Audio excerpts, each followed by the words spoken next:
रुद्र संहिता द्वितीय खंड अध्याय 1 और 2। नारद जी के प्रश्न और ब्रह्मा जी के द्वारा उनका उत्तर, सदाशिव से त्रिदेवों की उत्पत्ति तथा ब्रह्मा जी से देवता आदि की सृष्टि के पश्चात एक नारी और एक पुरुष का प्राकट्य। नारद जी बोले, महाभाग, महाप्रभु, विधाता, आपके मुखारविंद से मंगलकारिणी शंभु कथा सुनते सुनते मेरा जी नहीं भर रहा है। अतः भगवान शिव का सारा शुभ चरित्र मुझसे कहिए। संपूर्ण विश्व की सृष्टि करने वाले ब्रह्मदेव, मैं सती की कीर्ति से युक्त शिव का दिव्य चरित्र सुनना चाहता हूँ। शोभाशालिनी सती किस प्रकार दक्ष पत्नी के गर्भ से उत्पन्न हुई? महादेव जी ने विवाह का विचार कैसे किया? पूर्व काल में दक्ष के प्रति रोष होने के कारण सती ने अपने शरीर का त्याग कैसे किया? चेतनाकाश को प्राप्त होकर वे फिर हिमालय की कन्या कैसे हुई? पार्वती ने किस प्रकार उग्र तपस्या की और कैसे उनका विवाह हुआ? कामदेव का नाश करने वाले भगवान शंकर के आधे शरीर में वे किस प्रकार स्थान पा सकीं? महामते, इन सब बातों को आप विस्तार पूर्वक कहिए। आपके समान दूसरा कोई संशय का निवारण करने वाला ना है, ना होगा। ब्रह्मा जी ने कहा, मुने, देवी सती और भगवान शिव का शुभ यश परम पावन, दिव्य तथा गोपनीय से भी अत्यंत गोपनीय है। तुम वह सब मुझसे सुनो।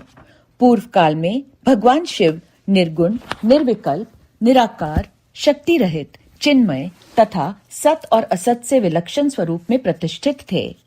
फिर वे ही प्रभु सगुण और शक्तिमान होकर विशिष्ट रूप धारण करके स्थित हुए। उनके साथ भगवती उमा विराजमान थीं। विप्रवर, वे भगवान शिव दिव्य आकृति से सुशोभित हो रहे थे। उनके मन में कोई विकार नहीं था। वे अपने परात्पर स्वरूप में प्रतिष्ठित थे। मुनि श्रेष्ठ, उनके बाएं अंग से भगवान विष्णु, दाएं अंग से ब्रह्मा और मध्य अंग अर्थात हृदय से रुद्रदेव प्रकट हुए। मैं ब्रह्मा सृष्टि करता हुआ, भगवान विष्णु जगत का पालन करने लगे और स्वयं रुद्र ने संहार का कार्य संभाला। इस प्रकार भगवान सदाशिव स्वयं ही 3 रूप धारण करके स्थित हुए। उन्हीं की आराधना करके मुझ लोक पिता में ब्रह्मा ने देवता, असुर और मनुष्य आदि संपूर्ण जीवों की सृष्टि की। दक्ष आदि प्रजापतियों और देव शिरोमणियों की सृष्टि करके मैं बहुत प्रसन्न हुआ तथा अपने को सबसे अधिक ऊंचा मानने लगा।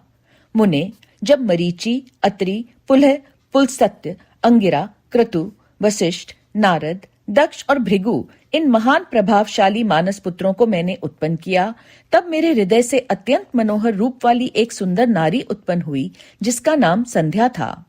वह दिन में क्षीण हो जाती, परंतु सायंकाल में उसका रूप सौंदर्य खिल उठता था।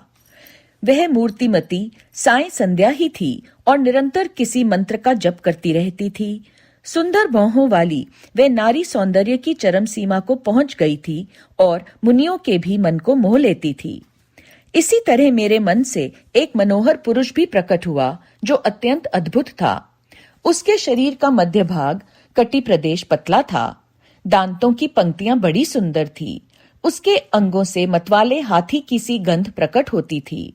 नेत्र प्रफुल्ल कमल के समान शोभा पाते थे। अंगों में केसर लगा था, जिसकी सुगंध नासिका को तृप्त कर रही थी। उस पुरुष को देखकर दक्ष आदि मेरे सभी पुत्र अत्यंत उत्सुक हो उठे। उनके मन में विस्मय भर गया था। जगत की सृष्टि करने वाले मुझ जगदीश्वर ब्रह्मा की ओर देखकर उस पुरुष ने विनय से गर्दन झुका दी और मुझे प्रणाम करके कहा। वह पुरुष बोला, ब्रह्म, मैं कौन सा कार्य करूंगा? मेरे योग्य जो काम हो उसमें मुझे लगाइए, क्योंकि विधाता आज आप ही सबसे अधिक माननीय और योग्य पुरुष हैं। यह लोक आपसे ही शोभित हो रहा है। ब्रह्मा जी ने कहा, भद्र पुरुष, तुम अपने इसी स्वरूप से तथा फूल के बने हुए 5 बाणों से स्त्रियों और पुरुषों को मोहित करते हुए सृष्टि के सनातन कार्य को चलाओ। इस चराचर त्रिभुवन में ये देवता आदि कोई भी जीव तुम्हारा तिरस्कार करने में समर्थ नहीं होंगे। तुम छिपे रूप से प्राणियों के हृदय में प्रवेश करके सदा स्वयं उनके सुख का हेतु बनकर सृष्टि का सनातन कार्य चालू रखो। समस्त प्राणियों का जो मन है वह तुम्हारे पुष्पमय बाण का सदा अनायास ही अद्भुत लक्ष्य बन जाएगा और तुम निरंतर उन्हें मदमत किए रहोगे। यह मैंने तुम्हारा कर्म बताया है, जो सृष्टि का प्रवर्तक होगा, और तुम्हारे ठीक ठीक नाम क्या होंगे इस बात को मेरे ये पुत्र बताएंगे। सुरश्रेष्ठ ऐसा कहकर अपने पुत्रों के मुख की ओर दृष्टिपात करके मैं क्षण भर के लिए अपने कमलमय आसन पर चुपचाप बैठ गया। रुद्र संहिता द्वितीय खंड अध्याय 3, 4 और 5। कामदेव के नामों का निर्देश, उसका रति के साथ विवाह तथा कुमारी संध्या का चरित्र, वशिष्ठ मुनि का चंद्रभाग पर्वत पर उसको तपस्या की विधि बताना। ब्रह्मा जी कहते हैं, मुने, तदनंतर मेरे अभिप्राय को जानने वाले मरीचि आदि मेरे पुत्र सभी मुनियों ने उस पुरुष का उचित नाम रखा। दक्ष आदि प्रजापतियों ने उसका मुंह देखते ही परोक्ष के भी सारे वृतांत जानकर उसे रहने के लिए स्थान और पत्नी प्रदान की। मेरे पुत्र मरीचि आदि द्विजों ने उस पुरुष के नाम निश्चित करके उससे यह युक्ति युक्त बात कही। ऋषि बोले, तुम जन्म लेते ही हमारे मन को भी मथने लगे हो, इसलिए लोक में मनमथ नाम से विख्यात होगे। मनोभव, तीनों लोक में तुम इच्छा अनुसार रूप धारण करने वाले हो, तुम्हारे समान सुंदर दूसरा कोई नहीं है, अतः कामरूप होने के कारण तुम काम नाम से भी विख्यात हो। लोगों को मदमद बना देने के कारण तुम्हारा एक नाम मदन होगा। तुम बड़े दर्प से उत्पन्न हुए हो, इसलिए दर्पक कहलाओगे, और सदर्प होने के कारण ही जगत में कंदर्प नाम से भी तुम्हारी ख्याति होगी।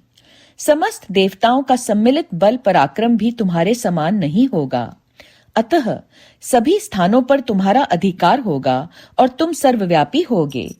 जो आदि प्रजापति हैं, वे ही ये पुरुषों में श्रेष्ठ दक्ष तुम्हारी इच्छा के अनुरूप पत्नी स्वयं देंगे। वह तुम्हारी कामिनी, तुमसे अनुराग रखने वाली होगी। ब्रह्मा जी ने कहा, मुने, तदनंतर मैं वहां से अदृश्य हो गया।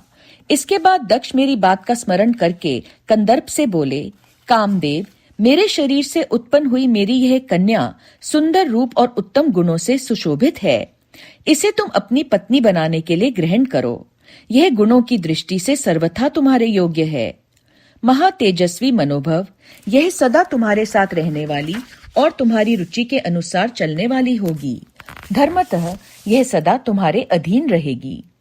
ऐसा कहकर दक्ष ने अपने शरीर के पसीने से प्रकट हुई उस कन्या का नाम रति रखकर उसे अपने आगे बैठाया और कंदर्प को संकल्प पूर्वक सौंप दिया। नारद, दक्ष की वह पुत्री रति बड़ी रमणीय और मुनियों के मन को भी मोह लेने वाली थी। उसके साथ विवाह करके कामदेव को भी बड़ी प्रसन्नता हुई। अपनी रति नामक सुंदरी स्त्री को देखकर उसके हाव भाव आदि से अनुरंजित हो कामदेव मोहित हो गया।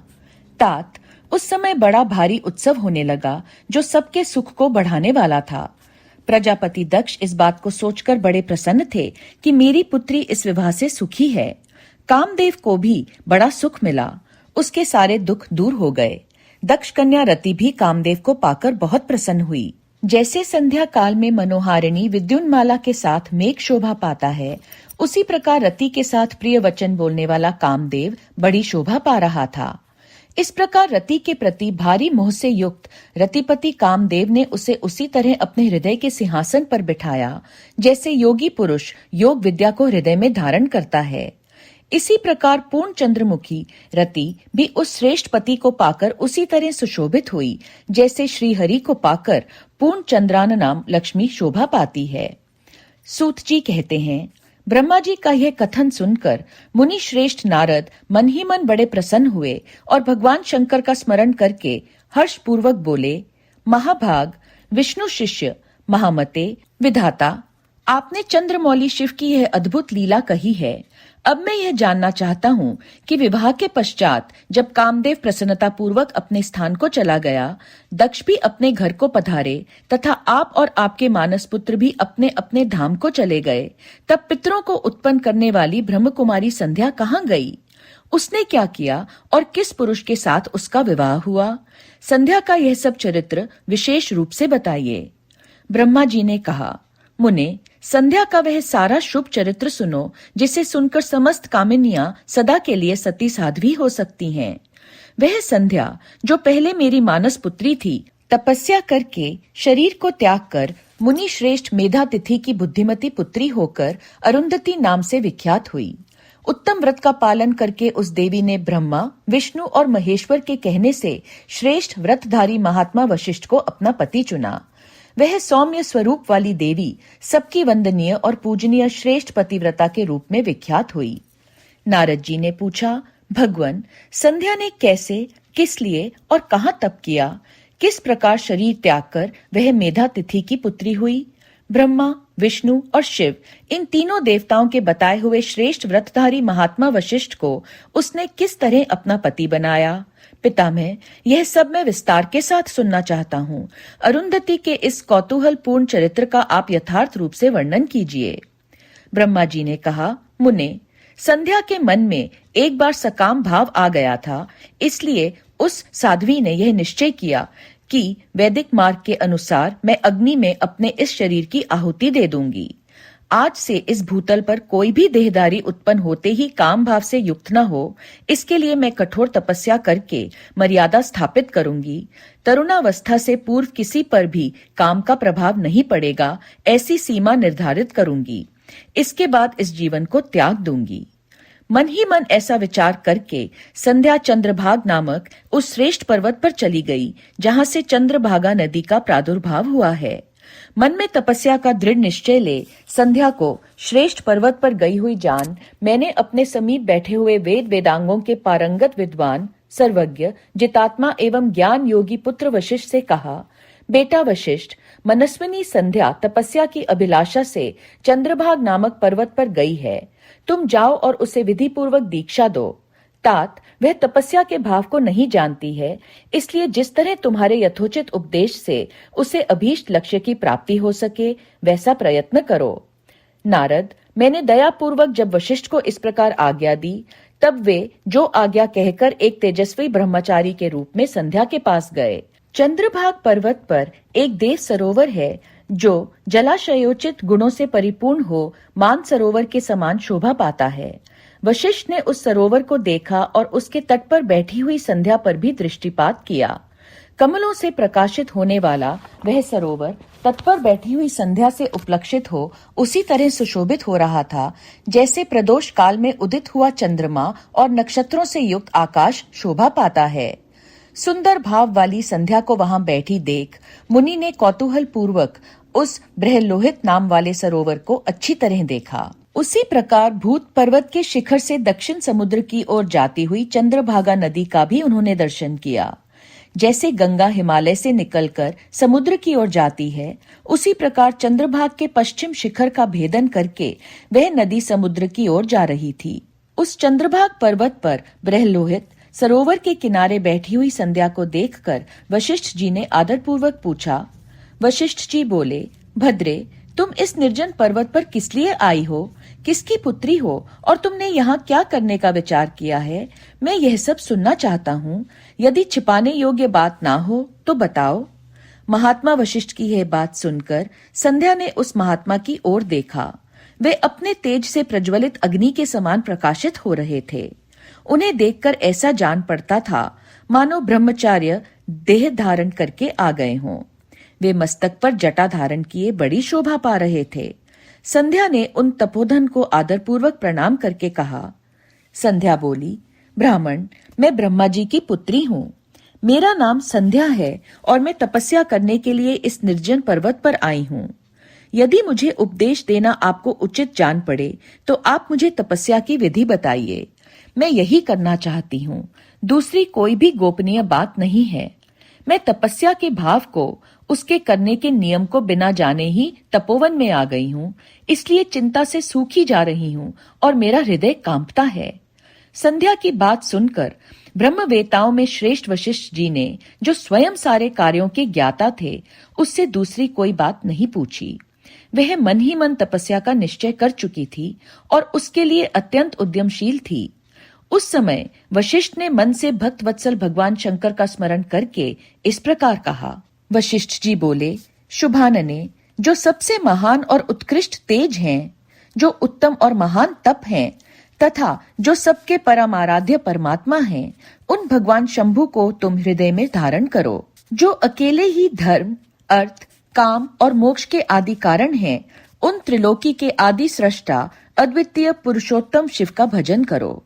आगे बताए जाने वाले मंत्र से देवेश्वर शंभु की आराधना करो, उससे तुम्हें सब कुछ मिल जाएगा, इसमें संशय नहीं है।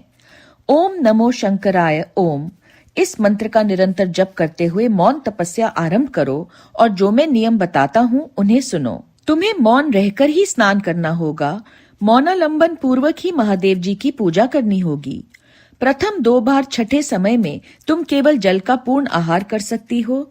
जब तीसरी बार छठा समय आए तब केवल उपवास किया करो। इस तरह तपस्या की समाप्ति तक छठे काल में जलाहार एवं उपवास की क्रिया होती रहेगी। देवी, इस प्रकार की जाने वाली मौन तपस्या ब्रह्मचार्य का फल देने वाली तथा संपूर्ण अभीष्ट मनोरथों को पूर्ण करने वाली होती है। यह सत्य है, सत्य है, इसमें संशय नहीं है। अपने चित्त में ऐसा शुभ उद्देश्य लेकर इच्छानुसार शंकर जी का चिंतन करो। वे प्रसन्न होने पर तुम्हें अवश्य ही अभीष्ट फल प्रदान करेंगे। इस तरह संध्या को तपस्या करने की विधि का उपदेश दे मुनीश्वर वशिष्ठ यथोचित रूप से उससे विदा ले वहीं अंतर ध्यान हो गए। रुद्र संहिता द्वितीय खंड अध्याय 6। संध्या की तपस्या, उसके द्वारा भगवान शिव की स्तुति तथा उससे संतुष्ट हुए शिव का उसे अभीष्ट वर दे मेधा तिथि के यज्ञ में भेजना। ब्रह्मा जी कहते हैं, मेरे पुत्रों में श्रेष्ठ महाप्राज्ञ नारद तपस्या के नियम का उपदेश दे जब वशिष्ठ जी अपने घर चले गए तब के उस विधान को समझकर संध्या मन ही मन बहुत प्रसन्न हुई।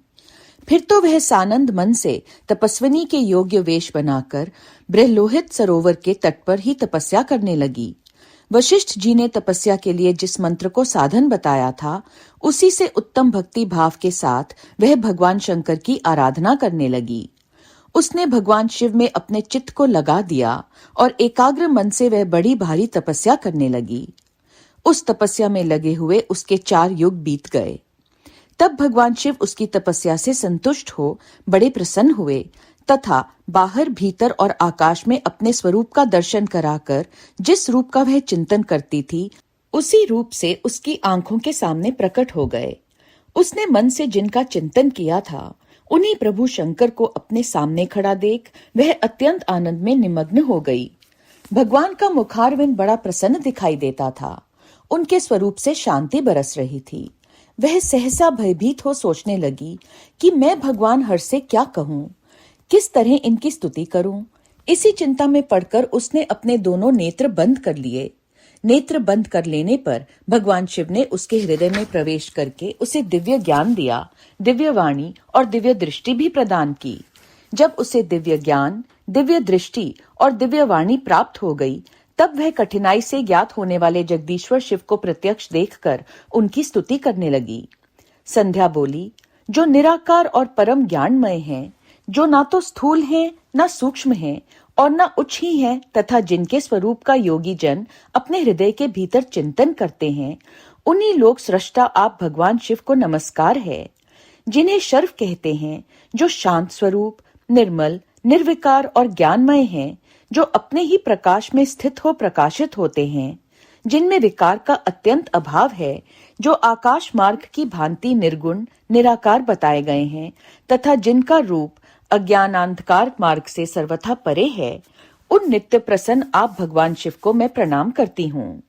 जिनका रूप एक, अद्वितीय, शुद्ध, बिना माया के प्रकाशमान, सच्चिदानंदमय, सहज निर्विकार, नित्यानंदमय, सत्य, ऐश्वर्य से युक्त, प्रसन्न तथा लक्ष्मी को देने वाला है, उन आप भगवान शिव को नमस्कार है। जिनके स्वरूप की ज्ञान रूप से ही उद्भावना की जा सकती है, जो इस जगत से सर्वथा भिन्न है एवं सत्व प्रधान, ध्यान के योग्य, आत्मस्वरूप, सारभूत, सबको पार लगाने वाला तथा पवित्र वस्तुओं में भी परम पवित्र है, उन आप महेश्वर को मेरा नमस्कार है। आपका जो स्वरूप शुद्ध, मनोहर, रत्नमय आभूषणों से विभूषित तथा स्वच्छ कर्पूर के समान गौर वर्ण है, जिसने अपने हाथों में वर, अभय, शूल और मुंड धारण कर रखा है, उस दिव्य, चिन्मय, सगुण, साकार विग्रह से सुशोभित आप योग युक्त भगवान शिव को नमस्कार है। आकाश, पृथ्वी, दिशाएं, जल, तेज तथा काल, ये जिनके रूप हैं, उन आप परमेश्वर को नमस्कार है।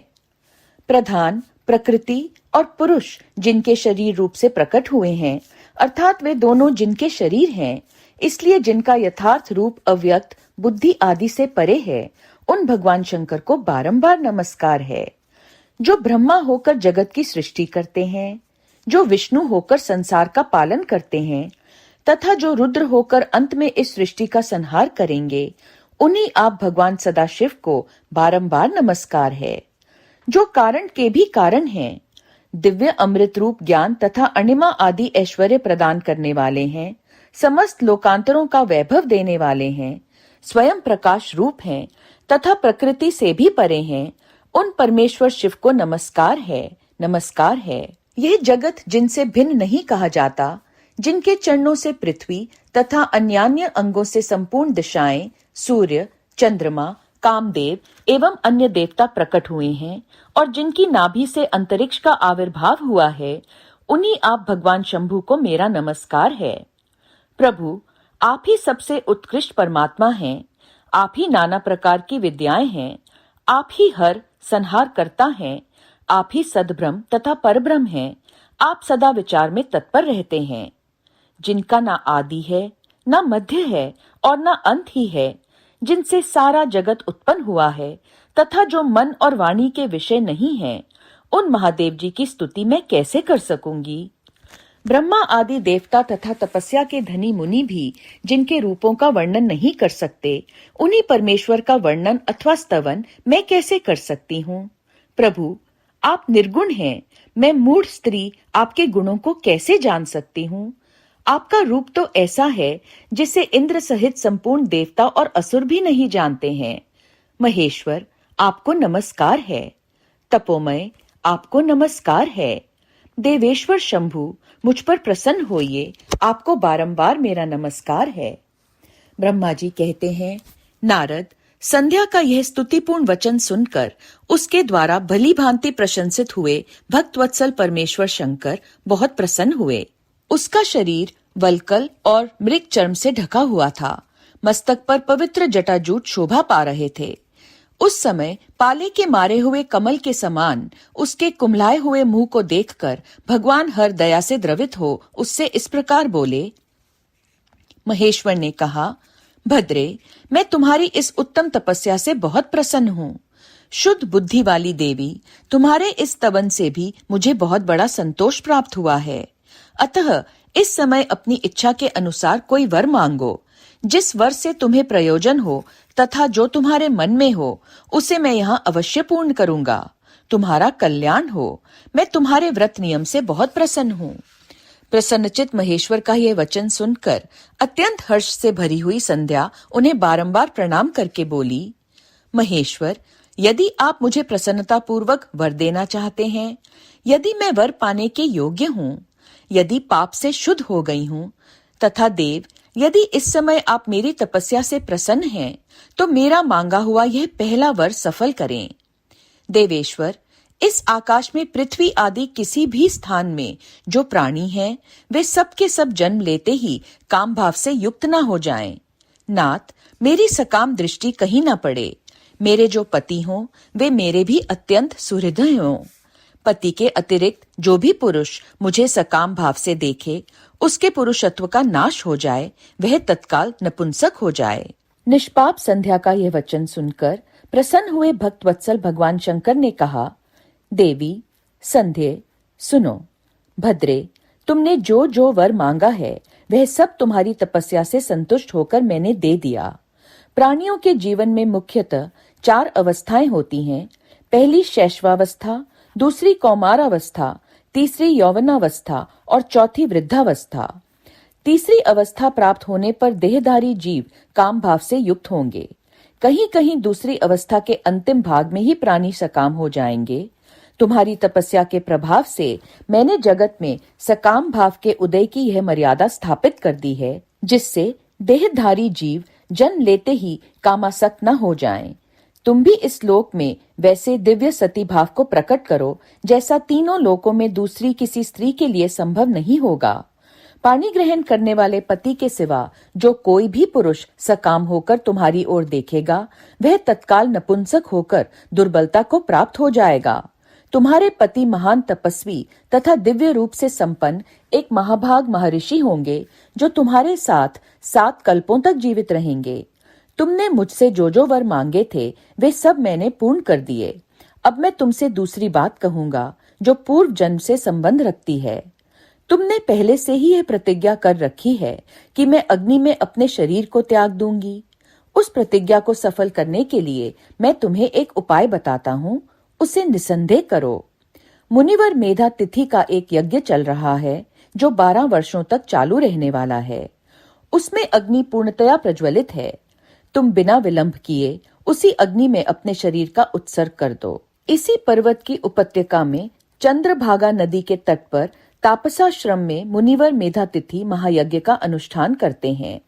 तुम स्वच्छंदता पूर्वक वहां जाओ। मुनि तुम्हें वहां देख नहीं सकेंगे। मेरी कृपा से तुम मुनि की अग्नि से प्रकट हुई पुत्री होगी। तुम्हारे मन में जिस किसी स्वामी को प्राप्त करने की इच्छा हो उसे हृदय में धारण कर उसी का चिंतन करते हुए तुम अपने शरीर को उस यज्ञ की अग्नि में होम दो। संध्या, जब तुम इस पर्वत पर 4 युगों तक के लिए कठोर तपस्या कर रही थी, उन्हीं दिनों उस चतुर्युगी का सतयुग बीत जाने पर त्रेता के प्रथम भाग में प्रजापति दक्ष के बहुत सी कन्याएं हुई। उन्होंने अपनी उन सुशीला कन्याओं का यथा योग्य वरों के साथ विवाह कर दिया। उनमें से 27 कन्याओं का विवाह उन्होंने चंद्रमा के साथ किया। चंद्रमा अन्य सब पत्नियों को छोड़कर केवल रोहिणी के साथ प्रेम करने लगे। इसके कारण क्रोध से भरे हुए दक्ष ने जब चंद्रमा को शाप दे दिया, तब समस्त देवता तुम्हारे पास आए।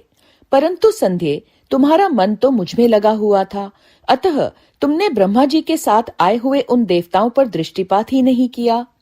तब ब्रह्मा जी ने आकाश की ओर देखकर और चंद्रमा पुनः अपने स्वरूप को प्राप्त करें, यह उद्देश्य मन में रखकर उन्हें शाप से छुड़ाने के लिए एक नदी की सृष्टि की, जो चंद्र या चंद्रभागा नदी के नाम से विख्यात हुई। चंद्रभागा के प्रादुर्भाव काल में ही महर्षि मेधातिथि यहाँ उपस्थित हुए थे। तपस्या के द्वारा उनकी समानता करने वाला ना तो कोई हुआ है, न है और न होगा ही।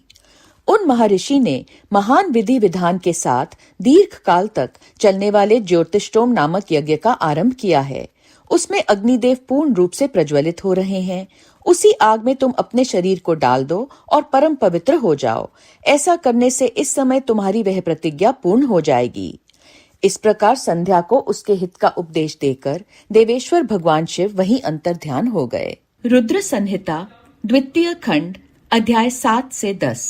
संध्या की आत्माहुति, उसका अरुंधति के रूप में अवतीर्ण होकर मुनिवर वशिष्ठ के साथ विवाह करना, ब्रह्मा जी का रुद्र के विवाह के लिए प्रयत्न और चिंता तथा भगवान विष्णु का उन्हें शिवा की आराधना के लिए उपदेश देकर चिंता मुक्त करना। ब्रह्मा जी कहते हैं, नारद, जब वर देकर भगवान शंकर अंतर्ध्यान हो गए, तब संध्या भी उसी स्थान पर गई जहां मुनि मेधातिथि यज्ञ कर रहे थे। भगवान शंकर की कृपा से उसे किसी ने वहां नहीं देखा।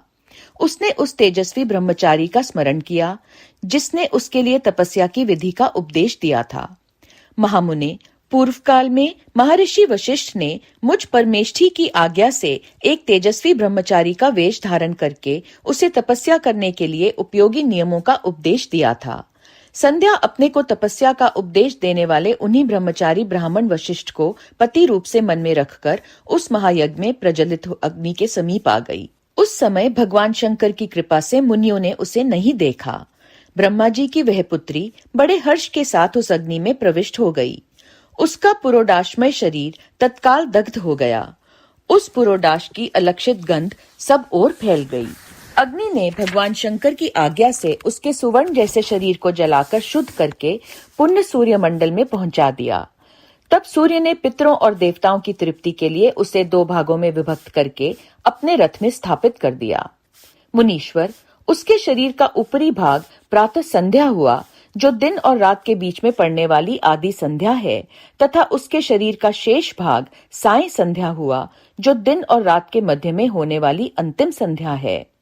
साय संध्या सदा ही पितरों को प्रसन्नता प्रदान करने वाली होती है। सूर्योदय से पहले जब अरुणोदय हो, प्राची के क्षितिज में लाली छा जाए, तब प्रातः संध्या प्रकट होती है, जो देवताओं को प्रसन्न करने वाली है। जब लाल कमल के समान सूर्य अस्त हो जाते हैं, उसी समय सदा साय संध्या का उदय होता है, जो पितरों को आनंद प्रदान करने वाली है। परम दयालु भगवान शिव ने उसके मन सहित प्राणों को दिव्य शरीर से युक्त देहधारी बना दिया। जब मुनि के यज्ञ की समाप्ति का अवसर आया, तब वह अग्नि की ज्वाला में महर्षि मेधातिथि को तपाए हुए सुवर्ण की सी कांति वाली पुत्री के रूप में प्राप्त हुई। मुनि ने बड़े आमोद के साथ उस समय उस पुत्री को ग्रहण किया। उन्होंने यज्ञ के लिए उसे नहलाकर अपनी गोद में बिठा लिया। शिष्यों से घिरे हुए महामुनि मेधातिथि को वहां बड़ा आनंद प्राप्त हुआ।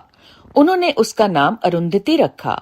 वे किसी भी कारण से धर्म का अवरोध नहीं करती थी, अतः उसी गुण के कारण उसने स्वयं यह त्रिभुवन विख्यात नाम प्राप्त किया। देवर्षि, यज्ञ को समाप्त करके कृत कृत्य हो वे मुनि पुत्री की प्राप्ति होने से बहुत प्रसन्न थे और अपने शिष्यों के साथ आश्रम में रहकर सदा उसी का लालन पालन करते थे। देवी अरुंधति चंद्रभागा नदी के तट पर तापसारण्य के भीतर मुनिवर मेधातिथि के उस आश्रम में धीरे धीरे बड़ी होने लगी। जब वह विवाह के योग्य हो गई, तब मैंने, विष्णु तथा महेश्वर ने मिलकर मुझ ब्रह्मा के पुत्र वशिष्ठ के साथ उसका विवाह करा दिया। ब्रह्मा, विष्णु तथा महेश के हाथों से निकले हुए जल से शिप्रा आदि 7 परम पवित्र नदियां उत्पन्न हुई। मुने, मेधातिथि की पुत्री महासाध्वी अरुंधति समस्त पतिव्रताओं में श्रेष्ठ थी। वह महर्षि वशिष्ठ को पति रूप में पाकर उनके साथ बड़ी शोभा पाने लगी। उससे शक्ति आदि शुभ एवं श्रेष्ठ पुत्र उत्पन्न हुए। मुनि श्रेष्ठ वह प्रियतम पति वशिष्ठ को पाकर विशेष शोभा पाने लगी। मुनि शिरोमणे, इस प्रकार मैंने तुम्हारे समक्ष संध्या के पवित्र चरित्र का वर्णन किया है, जो समस्त कामनाओं के फलों को देने वाला, परम पावन और दिव्य है। जो स्त्री या शुभ व्रत का आचरण करने वाला पुरुष इस प्रसंग को सुनता है, वह संपूर्ण कामनाओं को प्राप्त कर लेता है। इसमें अन्यथा विचार करने की आवश्यकता नहीं है। प्रजापति ब्रह्मा जी की यह बात सुनकर नारद जी का मन प्रसन्न हो गया और वे इस प्रकार बोले। नारद जी ने कहा, ब्रह्मा, आपने अरुंधति की तथा पूर्व जन्म में उसकी स्वरूप भूता संध्या की बड़ी उत्तम दिव्य कथा सुनाई है, जो शिव भक्ति की वृद्धि करने वाली है। धर्मज्ञ, अब आप भगवान शिव के उस परम चरित्र का वर्णन कीजिए, जो दूसरों के पापों का विनाश करने वाला है, उत्तम एवं मंगलदायक है। जब कामदेव रति से विवाह करके हर्ष पूर्वक चला गया, दक्ष आदि अन्य मुनि भी जब अपने अपने स्थान को पधारे और जब संध्या तपस्या करने के लिए चली गई, उसके बाद वहां क्या हुआ? ब्रह्मा जी ने कहा, विप्रवर नारद, तुम धन्य हो, भगवान शिव के सेवक हो, अतः शिव की लीला से युक्त जो उनका शुभ चरित्र है, उसे भक्ति पूर्वक सुनो। तात, पूर्व काल में मैं एक बार जब मोह में पड़ गया और भगवान शंकर ने मेरा उपहास किया, तब मुझे बड़ा क्षोभ हुआ था। वस्तुतः शिव की माया ने मुझे मोह लिया था, इसलिए मैं भगवान शिव के प्रति ईर्ष्या करने लगा। किस प्रकार, सो बताता हूँ, सुनो। मैं उस स्थान पर गया जहाँ दक्ष राज मुनि उपस्थित थे। वहीं रति के साथ कामदेव भी था। नारद, उस समय मैंने बड़ी प्रसन्नता के साथ दक्ष तथा दूसरे पुत्रों को संबोधित करके वार्तालाप आरंभ किया। उस वार्तालाप के समय मैं शिव की माया से पूर्णतया मोहित था। अतः मैंने कहा, पुत्रों, तुम्हें ऐसा प्रयत्न करना चाहिए जिससे महादेव जी किसी कमनीय कांति वाली स्त्री का पाणी ग्रहण कर लें। इसके बाद मैंने भगवान शिव को मोहित करने का भार रति सहित कामदेव को सौंपा। कामदेव ने मेरी आज्ञा मानकर कहा, प्रभु, सुंदरी स्त्री ही मेरा अस्त्र है, अतः शिवजी को मोहित करने के लिए किसी नारी की सृष्टि कीजिए। यह सुनकर मैं चिंता में पड़ गया और लंबी सांस खींचने लगा। मेरे उस निश्वास से राशि राशि पुष्पों से विभूषित वसंत का प्रादुर्भाव हुआ। वसंत और मलयानिल ये दोनों मदन के सहायक हुए। इनके साथ जाकर कामदेव ने वामदेव को मोहने की बारंबार चेष्टा की, परंतु उसे सफलता न मिली। जब वह निराश होकर लौट गया, तब उसकी बात सुनकर मुझे बड़ा दुख हुआ। उस समय मेरे मुख से जो निश्वास वायु चली, उससे मारगणों की उत्पत्ति हुई। उन्हें मदन की सहायता के लिए आदेश देकर मैंने पुनः उन सबको शिवजी के पास भेजा, परंतु महान प्रयत्न करने पर भी वे भगवान शिव को मोह में ना डाल सके। काम सपरिवार लौट आया और मुझे प्रणाम करके अपने स्थान को चला गया। उसके चले जाने पर मैं मन ही मन सोचने लगा कि निर्विकार तथा मन को वश में रखने वाले योग परायण भगवान शंकर किसी स्त्री को अपनी सहधर्मिणी बनाना कैसे स्वीकार करेंगे। यही सोचते सोचते मैंने भक्ति भाव से उन भगवान श्री हरि का स्मरण किया जो साक्षात शिव स्वरूप तथा मेरे शरीर के जन्मदाता हैं। मैंने दीन वचनों से युक्त शुभ स्तोत्रों द्वारा उनकी स्तुति की। उस स्तुति को सुनकर भगवान शीघ्र ही मेरे सामने प्रकट हो गए। उनके 4 भुजाएं शोभा पाती थीं। नेत्र प्रफुल्ल कमल के समान सुंदर थे। उन्होंने हाथों में शंख, चक्र, गदा और पद्म ले रखे थे। उनके श्याम शरीर पर पीतांबर की बड़ी शोभा हो रही थी। वे भगवान श्री हरि भक्त प्रिय हैं। अपने भक्त उन्हें बहुत प्यारे हैं। सबके उत्तम शरण दाता उन श्री हरि को उस रूप में देखकर मेरे नेत्रों से प्रेमाश्रुओं की धारा बह चली और मैं गदगद कंठ से बारंबार उनकी स्तुति करने लगा। मेरे उस स्तोत्र को सुनकर अपने भक्तों के दुख दूर करने वाले भगवान विष्णु बहुत प्रसन्न हुए और शरण में आए हुए मुझ ब्रह्मा से बोले, महाप्राज्ञ विधाता, लोक सृष्टा ब्रह्मा, तुम धन्य हो। बताओ, तुमने किस लिए आज मेरा स्मरण किया है और किस निमित्त से यह स्तुति की जा रही है। तुम पर कौन सा महान दुख आ पड़ा है, उसे मेरे सामने इस समय कहो। मैं वह सारा दुख मिटा दूंगा। इस विषय में कोई संदेह या अन्यथा विचार नहीं करना चाहिए। तब ब्रह्मा जी ने सारा प्रसंग सुनाकर कहा, केशव, यदि भगवान शिव किसी तरह पत्नी को ग्रहण कर लें तो मैं सुखी हो जाऊंगा। मेरे अंतकरण का सारा दुख दूर हो जाएगा। इसी के लिए मैं आपकी शरण में आया हूँ। मेरी यह बात सुनकर भगवान मधुसूदन हंस पड़े और मुझ लोक सृष्टा ब्रह्मा का हर्ष बढ़ाते हुए मुझसे शीघ्र ही यूं बोले, विधाता, तुम मेरे वचन सुनो। यह तुम्हारे भ्रम का निवारण करने वाला है। मेरा वचन ही वेद शास्त्र आदि का वास्तविक सिद्धांत है। शिव ही सबके कर्ता भर्ता, पालक और हर्ता संहारक हैं। वे ही परात्पर हैं।